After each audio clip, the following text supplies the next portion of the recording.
Okay. आपल्याला आजपासनं MySQL बघायचंय. हा आपला एक सी पॅनल आहे. याचं काही नाही, जस्ट ओपन होता. याला आपण क्लोज करून टाकू. हे मेल अकाउंट आपण इथनं सेट करू शकतो. ओके, एवढे मेल अकाउंट आपण सेट केलेले आहे. हे क्लायंटचे मेल आहे. प्रोराइट ॲग्रो नावाचा क्लायंट आपला. ओके. तर आपल्याला आता MySQL शिकायचं आहे. तर MySQL म्हणजे माहिती आहे कोणाला काय? ते सोडा. डेटाबेस म्हणजे काय? आपण एकदम बेसिक पासून स्टार्ट करू आज. ओके, डेटाबेस म्हणजे काय? माहिती आहे कोणाला डेटाबेस म्हणजे काय? मला एकदम प्रोफेशनल आन्सर नाही पाहिजे, साधं सोपं भेटलं तरी चालेल. ऍक्च्युअली डेटाबेस काय असतो मी सांगू? डेटाबेस म्हणजे काहीतरी तुम्ही डेटा आहे, काहीतरी इन्फॉर्मेशन कुठेतरी स्टोअर करून ठेवली फॉर फ्युचर यूज साठी. भविष्यात तुम्हाला कुठेतरी तो डेटा यूज करायचा आहे म्हणून तुम्ही तो डेटा कुठेतरी स्टोअर करून ठेवला. फॉर एक्झाम्पल, तुम्ही फोटोज काढता मोबाईलमध्ये, तो डेटा बॅकअप करून तुम्ही लॅपटॉपमध्ये ठेवता, ड्राईव्हला अपलोड करता बॅकअप. का करता? बिकॉज तुम्हाला जर नंतर काही तो डेटा लागला तर तुम्ही तो यूज करू शकता. तुम्ही गुगलचं एक ॲप यूज करता, गुगल फोटोज. ओके, ते जर यूज करत असेल तर त्याचे फीचर्स खूप भारी आहे बघा. तुमचा डेटा बॅकअप होतो, त्यानंतर तुम्ही तो डेटा कसा पाहिजे तसा तुम्ही ऍक्सेस करू शकता, लोकेशन वाईज. लास्ट इयरला ते डेला तुम्ही काय करत होता, कुठे होता, लोकेशन काय होती ते करू शकता. प्लस सर्च ऑप्शन दिलंय, फेस वाईज तुम्ही सर्च करू शकता. तुमचाच डेटा ते व्यवस्थित मॅन्युप्लेट करून तुम्हाला रिटर्न करता. ओके. आता ज्यांनी ज्यांनी यूज केलंय त्यांना एक्झाम्पल खूप छान पैकी समजलं असणार आहे. सपोज तुम्ही एखाद्या फेसवरती क्लिक केलं तर त्या पर्टिक्युलर फेसच्या रिलेटेड ज्या ज्या डेटाबेसमध्ये ज्या इमेजेस स्टोअर आहे, ज्याला ते फेस मॅच होईल, त्या सगळ्यांचे फोटोज तुम्हाला दाखवत होतो. ओके, ही एक क्वेरी झाली, तिथं त्यांनी क्वेरी केलेली असते. तर आपण याला काय म्हणतो, एक डेटाबेस म्हणतो. तर आपण आता PHP बघतोय, बाकीच्या लँग्वेजचे त्या सोडून. पण आपण आता PHP साठी जो आपल्याला MySQL नावाचा एक सॉफ्टवेअर आहे ते बघायचं आहे. ओके, MySQL काय एक सॉफ्टवेअर आहे, SQL काय ही एक लँग्वेज आहे. ओके, आणि डेटाबेस म्हणजे काय एक बॅक एंड आहे. त्यात आपण काहीतरी इन्फॉर्मेशन स्टोअर करणार आहे फॉर फ्युचर यूज साठी. एकदम साधे सिंपल भाषेमध्ये MySQL काय पूर्ण मी तुम्हाला सांगितलं. ओके. आता वन बाय वन आपण त्याचे काय फीचर्स आहे, ॲडव्हान्टेज आहे, ते यूज कसं करायचं ते सगळं बघणार आहे. यासाठी एक गोष्ट महत्त्वाची, थोडीफार PHP आली पाहिजे. सेकंड, तुम्हाला MySQL नाही आला तरी ते मी शिकून देणार आहे. तुमच्याकडे झॅम्प इन्स्टॉल पाहिजे. ओके, झॅम्प और वॅम्प दोन्हीपैकी एक पाहिजे. थर्ड ऑप्शन पण आहे, तुम्ही SQL सर्व्हर पण यूज करू शकता. युजिंग SQL सर्व्हरनी पण तुम्ही कनेक्शन देऊन ते करू शकता. ओके, पण मी हेच सांगेल तुम्हाला, जर वॅम्प आणि झॅम्प असेल तर तुम्हाला हे बाकीच्या गोष्टींमध्ये जास्त टाइम वेस्ट करायची गरज नाही. ओके. फर्स्ट, दोन प्रकारचे डेटाबेस असतात.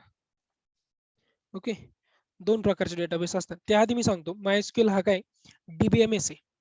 आता DBMS म्हणजे काय? तर database management system. Okay, DBMS म्हणजे काय? Database management system. डेटाला मॅनेज करायचं काम हे MySQL नावाचं एक सॉफ्टवेअर करतं. ओके, तुम्हाला फ्युचर यूज साठी जर कधी तो डेटा लागला तर तो डेटा तुम्ही ऍक्सेस करू शकता युजिंग DBMS. बरोबर ना? आता त्यात अजून एक आहे RDBMS. ऐकलंय? कॉलेजला वगैरे सब्जेक्ट असेल तुम्हाला DBMS, RDBMS. हा काय सिंपल डेटाबेस मॅनेजमेंट सिस्टीम आहे. हा रिलेशनल डेटाबेस मॅनेजमेंट सिस्टीम आहे. आता याचं मी तुम्हाला एक प्रॅक्टिकल एक इमेज दाखवेल थोड्या वेळात. त्यानंतर तुम्हाला या दोघांची थोडी ब्रीफ इन्फॉर्मेशन पण भेटेल. आता जर तुम्हाला MySQL शिकायचंय किंवा DBMS शिकायचं किंवा RDBMS शिकायचंय, त्यासाठी तुम्हाला एक लँग्वेज आली पाहिजे, ती म्हणजे SQL. ओके. आता SQL चा लॉंग फॉर्म काय? Structure query language. Structural data आहे. आता यामध्ये सांगितलं SQL आणि नॉन SQL. आता यात परत मी तुम्हाला दोन्ही सांगतो. फर्स्ट आपला SQL झाला. ओके, आणि दुसरा असतो नो SQL. ओके, आता या दोघांचा डिफरन्स. SQL म्हणजे काय? तुम्ही टेबल्स बघितले डेटा टाइप याचे? मी तुम्हाला टेबल शो करतो. सपोज आपण एखादी शॉपिंग वेबसाईटचा आहे ना डेटाबेस बघू.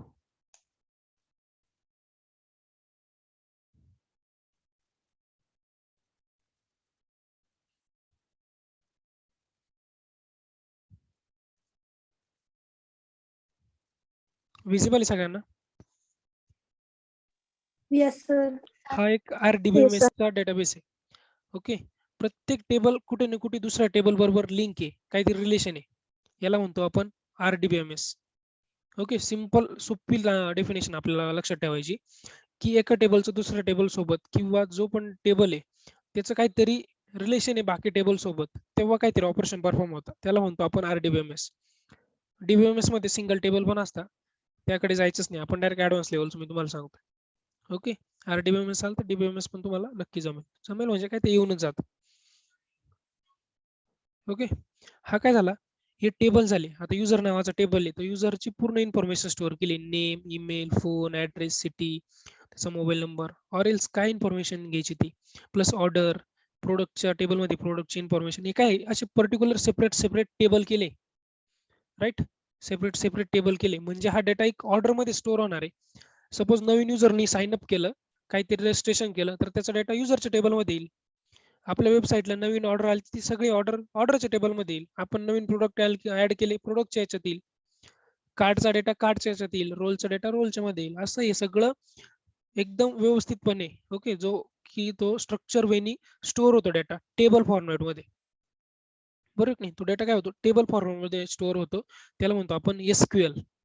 आता SQL आपल्याला कुठे कुठे यूज करते ती लँग्वेज, कोणत्या कोणत्या डेटाबेस सॉफ्टवेअरला आपल्याला युजफुल आहे.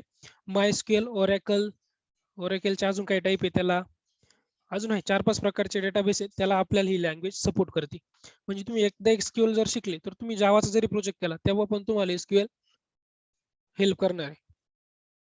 ओके, Node.js ला पण करू शकता तुम्ही, पण आता सगळे Node.js बरोबर आपण जो डेटाबेस यूज करतो तो नॉन एसक्यूएल डेटाबेस आहे. आता नॉन एसक्यूएल डेटाबेस म्हणजे काय, तो स्ट्रक्चरल वेनी नाही स्टोअर होत, तो लाईन बाय लाईन स्टोअर होतो. फॉर एक्झाम्पल MongoDB नाव ऐकून असणार आहे. ओके, MongoDB डेटाबेस तो काय, टेबल फॉर्मॅट मध्ये डेटा नाही स्टोअर करत. या आपण आता इथे कसे टेबल घेतले, याला प्रत्येक प्रोडक्टला सेपरेट डेटाबेस. ओके, म्हणजे आता प्रोडक्टचा डेटा प्रोडक्ट मध्ये, ऑर्डरचा डेटा ऑर्डर मध्ये, बरोबर आहे की नाही, कॅटेगरीज वाईज आपण डेटा स्टोअर केलाय. तसं तिथं नाही राहत. तिथं काय असतं, लाईन बाय लाईन, एक सपोज एक डॉक्युमेंट आहे, त्यात सगळा डेटा स्टोअर झाला, अनस्ट्रक्चरल वे येतो, राईट आहे ना. आता सपोज जर फ्युचर यूज साठी मला जर डेटाबेस मला बघून जरी बघायचा असेल, मी डेटाबेस जरी ओपन केला, हा फॉर्मॅट ओपन केला, तरी माझ्या लक्षात पूर्ण डेटाबेसचं स्ट्रक्चर लगेच लक्षात येतं. पण ती जर फाईल ओपन केली तर काहीच लक्षात येत नाही. ओके, हा डिफरन्स आहे तुमचा नॉन एसक्यूएल डेटाबेस आणि एसक्यूएल डेटाबेसचा. इथपर्यंत आलं लक्षात. दोन प्रकारचे डेटाबेस, एक एसक्यूएल जो की structure query language, non SQL म्हणजे ती पण स्ट्रक्चर क्वेरी नाही. ओके, हा डॉक्युमेंट फॉर्मॅटमध्ये डेटा होतो आणि हा टेबल फॉर्मॅटमध्ये आपला डेटा स्टोअर होतो. आणि नॉन एसक्यूएल तुम्ही MongoDB आहे, अजून कसांड्रा आहे, अजून एक आहे कोणता तरी रिबेल काहीतरी नावाचा आहे, तो कोणी जास्त यूज करत नाही, पण आपला MongoDB आणि कसांड्रा जास्त प्रमाणात यूज केला जातो. आणि या जर तुम्हाला PHP जावा यामध्ये काम करायचं तर तुम्हाला SQL आलं पाहिजे. बरोबर नाही, SQL आलं तरी सगळ्या गोष्टीवर तुमची चांगली पकड होईल. मग SQLच्या काय क्वेरीज वगैरे तेच मी सगळं घेणार आहे. आता त्यानंतर आपण थोडे ऍडव्हान्टेज बघू याचे, की MySQL यूज करायचे ऍडव्हान्टेज काय, क्रॉस प्लॅटफॉर्म आहे तो, म्हणजे प्लॅटफॉर्म इंडिपेंडेंट आहे. तुम्ही विंडोजवर वापरा, लिनक्सवरती वापरा. ओके, इथे टाईप नाही करत, टायपिंगमध्ये खूप टाइम जाईल आपला, मी ओरली सांगतो, तुम्ही लक्षात ठेवा. युज्ड बाय मल्टिपल लँग्वेज म्हणजे तुम्ही मल्टिपल लँग्वेज सोबत याला यूज करू शकता. PHP, Node.js, जावा, ओके, सगळ्या लँग्वेजला सपोर्ट करेल तुम्हाला. त्यानंतर हा ओपन सोर्स आहे, यासाठी तुम्हाला ₹1 द्यायची गरज नाही, फ्रीमध्ये तुम्ही याला यूज करू शकता. आणि सगळ्यात बेस्ट आणि सगळ्यात महत्वाचा पॉईंट, MySQL हा रिलेशनल डेटाबेस आहे. MySQL काय आहे, RDBMS आहे. आणि हा तुम्ही जर बघितला तर छोट्या वेबसाईटला पण यूज केला जातो आणि खूप मोठे मोठे प्रोजेक्ट आहेत त्याला पण यूज केला जातो. सपोज 2 पेजची वेबसाईट आहे, त्याचा फक्त फॉर्म आहे, कॉन्टॅक्टचा फॉर्म आहे. जर तिथं कोणी आपले कॉन्टॅक्टची इन्क्वायरी केली, त्याचा डेटा आपल्या डेटाबेसमध्ये स्टोअर करायचा आहे, तरी तुम्ही MySQL यूज करू शकता. सपोज ई कॉमर्स वेबसाईट घेतली, ई कॉमर्स वेबसाईटमध्ये जर फ्लिपकार्टचं बघितलं, फेसबुक, तुम्ही सोशल मीडिया वेबसाईट बघा, फेसबुक, ट्विटर, यासाठी सुद्धा आपला MySQL डेटाबेस यूज केलाय. ओके, यावरूनच लक्षात घ्या किती मोठा डेटाबेस आहे. खूप याच्यासाठी तुम्ही यूज करू शकता, छोट्यासाठी पण आणि मोठ्या याच्यासाठी पण. खूप मोठे मोठे प्रोजेक्ट यामध्ये बनलेले, कारण आधी ऑप्शनच नव्हते, नॉन एसक्यूएल डेटाबेस तोपर्यंत आलेलेच नव्हते. मग एकच ऑप्शन MySQL, त्यामुळे MySQL खूप डेव्हलपमेंट झालेली, बरोबर की नाही. मग त्याला डेटाबेस ऍडमिनिस्ट्रेटर म्हणून एक जॉब रोल येतो, त्याला स्टार्टिंग पेमेंट 1.5 ते 2 लाखापासून स्टार्ट आहे. आपल्याच बॅचच्या एक मॅडम आहे मानसी म्हणून, ते आज लेक्चरला एक नाही काय माहिती, त्यांना एक ऑफर आली मी एकदा चेक करतो आहे का लेक्चरला त्या. होप्स तुम्हाला माहित असतील त्या. एक कंपनीमधून ऑफर आली त्यांना डेटाबेस ॲडमिनिस्ट्रेटर म्हणून. चांगला स्टडी चालू आहे त्यांचा. आजच त्यांना इंटरव्ह्यूचे क्वेश्चन वगैरे त्या गोष्टी पण झालं आमचं डिस्कशन. होप्स ते निघतील तो राऊंड. चांगला स्टडी केलाय त्यांनी. बघा पॅकेज किती तगडं भेटेल त्यांना. ओके. त्यांचं बाकीच्या गोष्टी तर मला नाही वाटत एवढी पकड आहे, पण मग यामध्ये आहे. मग त्यांनी त्यांची स्किल ओळखलं का आपलं स्किल कशात आहे, मग जॉब कशात सर्च करायचं त्यानुसार झालं त्यांचं. तुम्ही पण करू शकता. जर कोणाला फ्रंट एंडला जास्त जमतंय तर फ्रंट एंडला जा. जावा स्क्रिप्ट मध्ये मास्टर तर जावा स्क्रिप्ट करून रिॲक्ट शिका आणि रिॲक्ट मध्ये जॉब द्या. ओके. चला आपल्या पॉईंटकडे येऊ पुढे.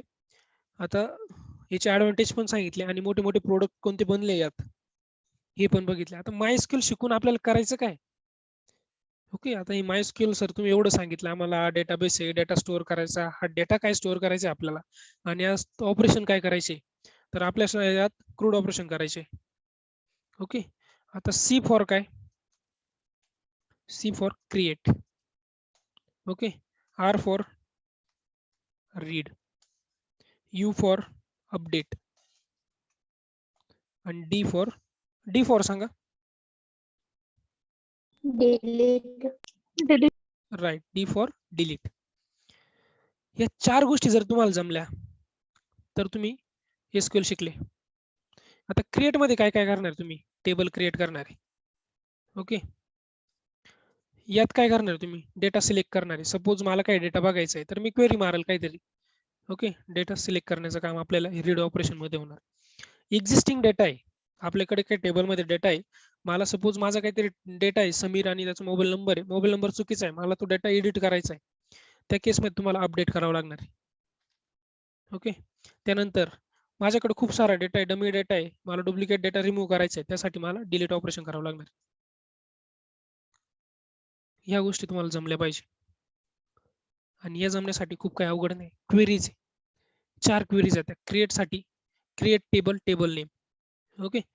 क्रिएट टेबल आणि टेबलचं नाव झालं टेबल क्रिएट. टेबलमध्ये डेटा इन्सर्ट करायचा आहे तर तुम्ही इन्सर्टची क्वेरी मारा, डेटा इन्सर्ट होऊन जाईल. त्यानंतर डेटा अपडेट करायचा आहे, अपडेटची क्वेरी मारा. डिलीट करायचं, डिलीटची क्वेरी मारा. ओके. हे 1 बाय 1 बघायचं. पण क्रूडचा लॉंग फॉर्म काय तो आजच्या लेक्चरला बघ. ओके. नेक्स्ट मी आता तुम्हाला माय स्क्यूएल दाखवतो. आपलं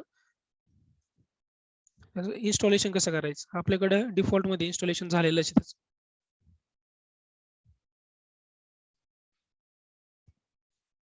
ज्याच्याकडे MySQL आहे किंवा वॅम्प आहे, सॉरी झॅम्प किंवा वॅम्प आहे, त्याच्याकडे डिफॉल्ट मध्ये MySQL आहे. हे बघा इथे दिसतंय का MySQL.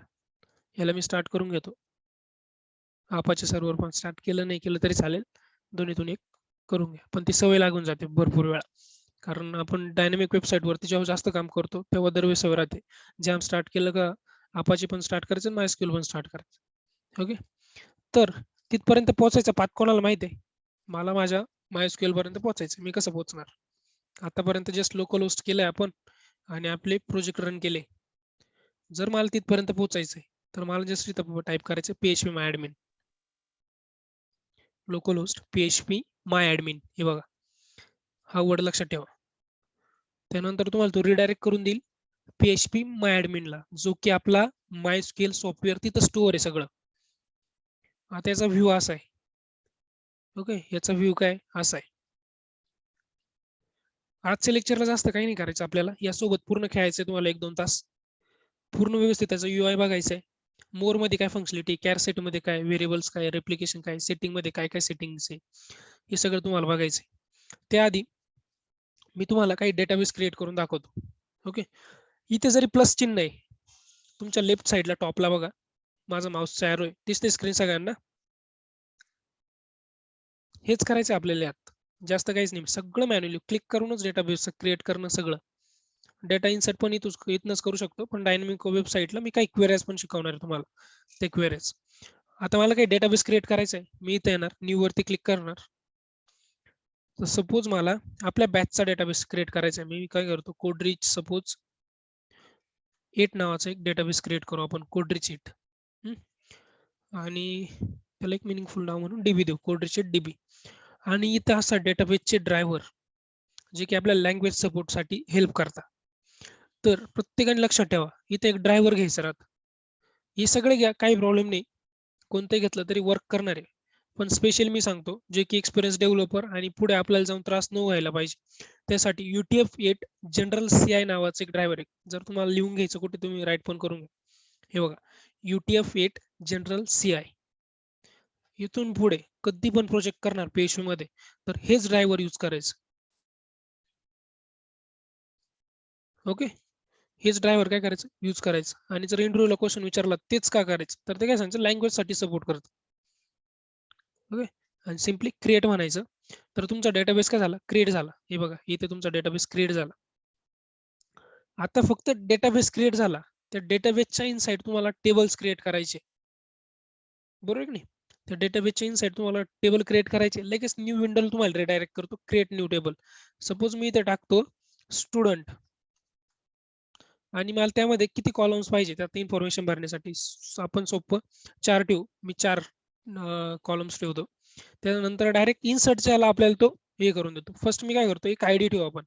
S I D for student ID आणि त्याचा टाइप हे डेटा टाइप वगैरे मी तुम्हाला नंतरच्या लेक्चरला शिकवणार आहे. आता विसरून जा थोड्या वेळासाठी. त्याचा एस-आय-डी ठेवला आणि त्याला आपण ॲज अ प्रायमरी की करू.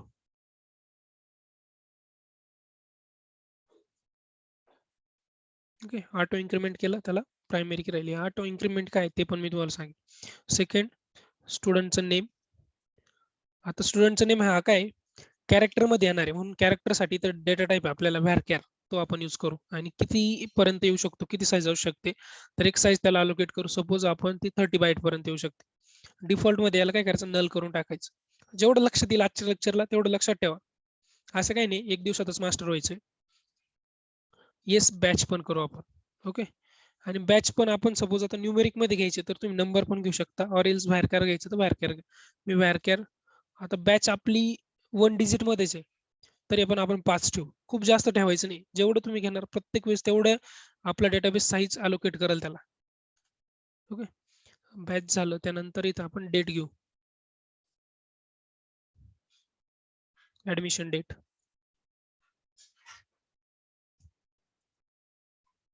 Admission date. ओके. त्यासाठी डेटा टाईप इथं डेट टाईम भरपूर प्रकारचे सिंपल डेट पण घेऊ शकता. पण आपण डेट टाईम घेऊ. ओके.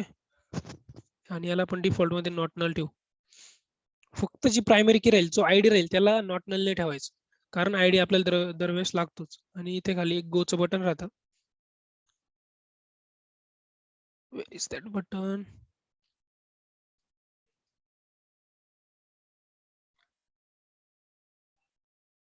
ओके. तर एक टेबल क्रिएट झाला आपल्याकडे. मी त्याच्यावर डबल क्लिक केलं होतं. त्यामुळे त्यांनी फर्स्ट आपला टेबल काय झाला क्रिएट झाला आणि सेकंड टाइम काय झालं परत त्यांनी वॉर्निंग दिली की तुमच्याकडे स्टुडंट नावाचा टेबल तिथं क्रिएट आहे. ओके. हा एक टेबल क्रिएट झाला. व्हिडिओ बघून पॉज करून व्यवस्थित करून बघायचंय तुम्हाला. ओके. आता याच्यामध्ये तुम्हाला जर डेटा इन्सर्ट करायचा आहे तर डेटा इन्सर्ट कसं करणार इथं इन्सर्ट बटन आहे त्यावरती क्लिक करा या टॅबवरती. येस आय डी किती पाहिजे 1. स्टुडंटचं नेम काय पाहिजे सपोज मी टाकलं समीर. बॅच कोणती आहे 8 नंबरची बॅच. ऍडमिशन डेट तुम्ही इथनं पण सिलेक्ट करू शकता. एक कोणती तरी रॅन्डम डेट आपण घेऊन टाकू. ओके. आणि त्यानंतर गो म्हणायचं. तर त्या टेबलमध्ये डेटा काय होईल इन्सर्ट होईल. पण सगळ्यांसाठी एक टास्क असणार आहे. जेव्हा आपण डेटा इन्सर्ट करणार तेव्हा इथं एक मेसेज येतो 1 रो इन्सर्टेड. इथं जी क्वेरी येते ना ही क्वेरी हिला काय करायचं तुमच्या नोटपॅड वरती कॉपी करून ठेवायचं. जेवढ्या क्वेरीज येईल तेवढ्या क्वेरीज काय करायच्या नोटपॅड वरती कॉपी करून ठेवायच्या. आता सेम तुम्ही इथं मी काय केलं डायरेक्टली यांचे सिंटॅक्स आहे ते फॉलो केले. पण मला काय करायचं क्वेरी करून डेटा ऍड करायचा आहे. तर मी काय करू शकतो इथं सिंपल येऊन ती क्वेरी ऍड करेल स्टुडंटचं नाव चेंज करेल काय करायचं सपोज मी इथं करतो अमोल आणि त्याचा आयडी काय करू आपण 2 करून टाकू किंवा आयडी पास नाही केला तरी तो ऑटो इन्क्रिमेंट ठेवलाय तो ऑटो इन्क्रिमेंट होऊन जाईल. आणि लास्टला आपण काय म्हणू गो करू. परत एक रो इन्सर्ट झाली आणि त्याला मी ब्राउज करतो तर आपल्या टेबलमध्ये आता 2 डेटा राहील समीर अमोल. ओके. हे थोडंसं फ्रेंडली झाल्यानंतर तुम्हाला व्यवस्थित समजणार आहे. पण आजच्या लेक्चरला एवढ्याच गोष्टी सांगाल मी तुम्हाला. परत एडिट करायचं तुम्ही इथनं एडिट पण करू शकता किंवा यावर डबल क्लिक करा. इथनं समीरचं नेम जर तुम्हाला चेंज करायचं सपोज इथं करायचंय तुम्हाला समर्थ तर तुम्ही इथं समर्थ करू शकता सिंपल. ओके, चेंज झालं आणि इथं परत तुम्हाला एक क्वेरी पण भेटेल. ही क्वेरी पण काय करायची, अपडेटची क्वेरी कॉपी करून ठेवायची. जस्ट रीडिंगसाठी तुम्हाला नंतर ते मी शिकवणार आहे कासाठी. मग आजच्या लेक्चरला तुम्हाला जास्त काहीच नाही करायचं. एक MySQLचं इंट्रोडक्शन तिथपर्यंत ठीक आहे. पण हे जे PHP ॲडमिन आहे का, यासोबत पूर्णच्या पूर्ण वेळ द्या तुम्ही 1-2 तास. हे स्ट्रक्चर काय राहतं, स्ट्रक्चरवरती क्लिक केल्यानंतर याचं स्ट्रक्चर काय आहे, चेंजवरती क्लिक केल्यावर काय होतं, हे सगळं तुम्हाला बघायचं आहे फक्त. ओके. हो द्या. काही जर झालं ना, सपोज जॅम क्रॅश पण होईल. कोणी काही चुकीचे बटन्स दाबले, काही फाईल इम्पोर्ट करायचा प्रयत्न केला, काही डिलीट करायचा प्रयत्न केला, त्याच्या काही DLL फाईल इथून पण डिलीट होता. झालं तेव्हा मी परत रिइन्स्टॉल करून देईल. ओके. पण 1 ते 2 तास काहीतरी नवीन गोष्ट हातात भेटली ना, पूर्ण त्यात क्युरिओसिटीने शिकत राहायचं. काय नवीन आहे यात? हे एक्सपोर्ट केल्यानंतर काय होतं? सपोज एक्सपोर्ट बटनावरती मी क्लिक केलं आणि इकडंच खाली जाऊन गो केलं. सपोज एक्सपोर्ट म्हटलं. जेवढे जे डेटाबेस आहे का, त्याची एक SQL फाईल जनरेट होते. हे सगळ्या गोष्टी फक्त बघा, वॉच करा. कशात काय करणार आहे, काय नाही. हे फीचर्स सगळे काही यूज नाही करायचे आपल्याला. 4 ते 5च फीचर्स यात यूज करायचे असतात. पण एक आजची टास्क आहे तुम्हाला एवढं बघायचं आहे फक्त. आलं लक्षात?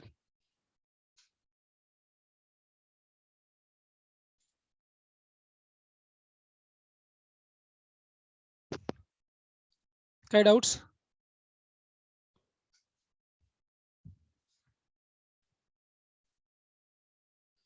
तेवढे टास्क करा मग. उद्यापासून ॲक्चुअली मग त्यामध्ये पण काही नवीन-नवीन गोष्टी आहे. प्रायमरी की असतं, प्रायमरी की काय असतं, फॉरेन की काय असतं, कन्स्ट्रेंट काय असतं, त्यामध्ये पण ऑपरेटर आहे, फंक्शन्स आहे त्यामध्ये पण. त्या सगळ्या गोष्टी आपल्याला बघायच्या आहेत. ओके. ते आपण उद्याच्या लेक्चरला बघू.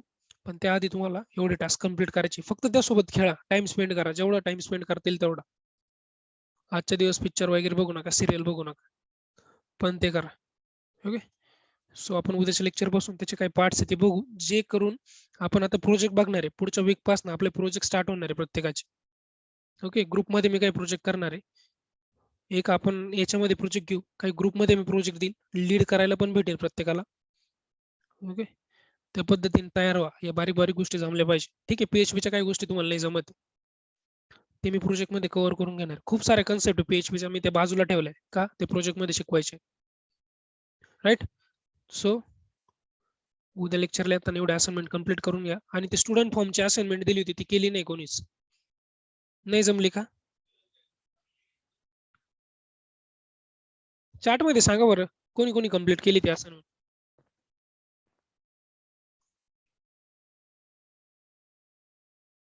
आकांक्षा मॅडम असाइनमेंट केली?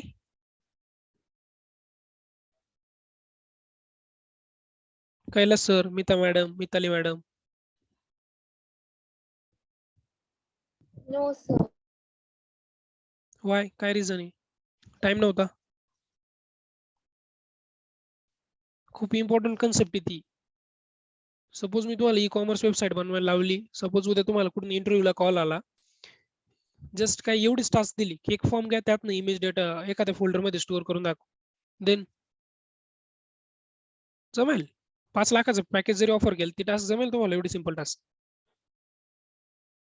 मी ज्या पण टास्क देतो ना, त्या इंडस्ट्रीमध्ये कसं चाललंय त्या एकदम त्याचा विचार करूनच असतं. काय लागणार आहे प्रोजेक्ट करताना? ॲक्चुअल काही बाकीचा टाईमपास करण्यासाठीचा टास्क देतच नाही मी तुम्हाला. का तुमचा टाईम वेस्ट होणार आहे त्यातनं. त्याची प्रॅक्टिस करून मला माहिती आहे ना काय यूज होणार आहे आणि काय नाही. ओके. ठीक आहे चालेल देन. उद्याच्या लेक्चरला भेटू आपण.